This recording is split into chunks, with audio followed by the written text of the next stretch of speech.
Jadi kalau ingin beribadah, maka beribadah dengan contoh Nabi SAW. Karena kalau kita boleh berkreasi, repot. Maka agama ini tidak akan pernah selesai. Masing-masing punya kreasi.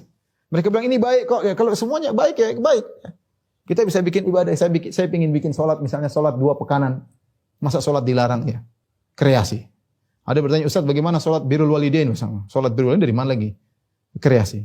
Kalau kita buka pintu kreasi, repot. Dan itu yang terjadi sekarang. Ada sufi-sufi, kaum sufi punya ibadah sendiri, punya zikir sendiri, punya tarian sendiri. Semuanya dianggap agama. Orang bebas. Kalau kita Al-Quran dan Sunnah buat apa? Tidak ada yang terikat dengan Al-Quran dan Sunnah. Semuanya bebas berkreasi dalam melakukan ibadah. Mau zikir gaya ini, mau ibadah kayak begini, mau sholat model begini. Mau akidah seperti ini, terserah. Mau akidah mau ikut Plato, ikut Aristoteles, terserah. Terus gimana? Kreasi dalam ibadah, kreasi dalam akidah. Islam sudah enggak murni lagi. Nah, kita nyerukan kepada Al-Quran dan Sunnah. Dibilang Wahabi. Repot. Itu yang terjadi, akhirnya bebas ya. Akhirnya mereka ini yang menyuruh kepada bid'ah-bid'ah ini tidak bisa mengingkari yang lainnya. Masing-masing punya kreasi. Setiap datang ke toreko sufia tertentu dipuji-puji, itu bagus, semua bagus. Semuanya toreko. Sampai toreko Nur Muhammad lah, toreko inilah macam-macam. Tidak ada yang mengingkari. Justru datang kemudian dipuji. Saya kadang sedih melihat sebagian dai seperti itu. Itu jelas kemungkaran.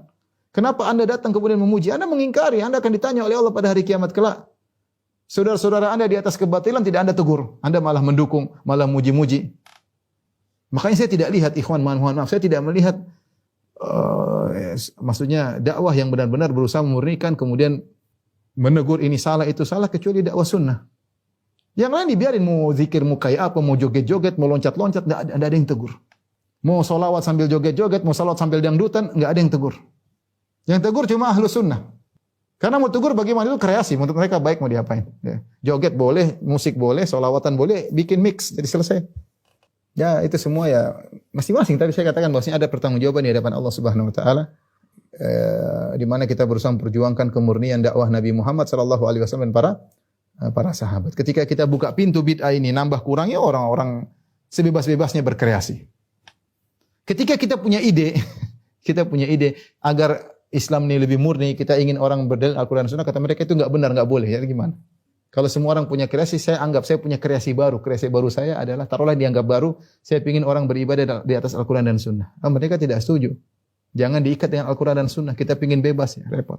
Sampai banyak perkara-perkara yang di zaman Nabi tidak ada, sekarang dianggap wajib, subhanallah.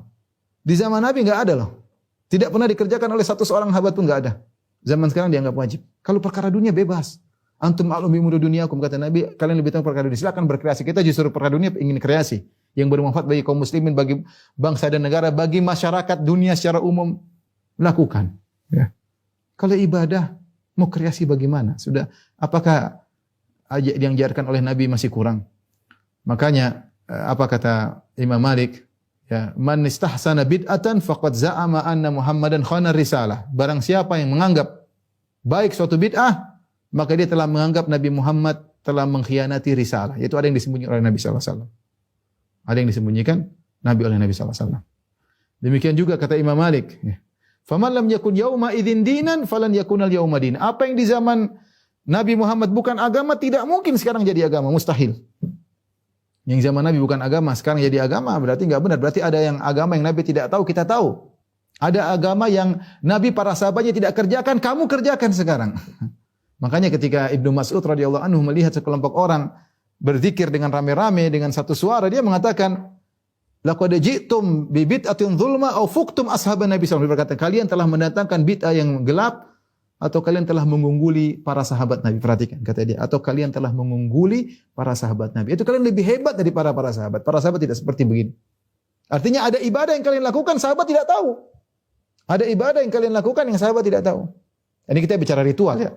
Kalau masalah sarana yang enggak ada masalah, karena itu bukan tujuan ya, seperti Zoom, seperti mikrofon.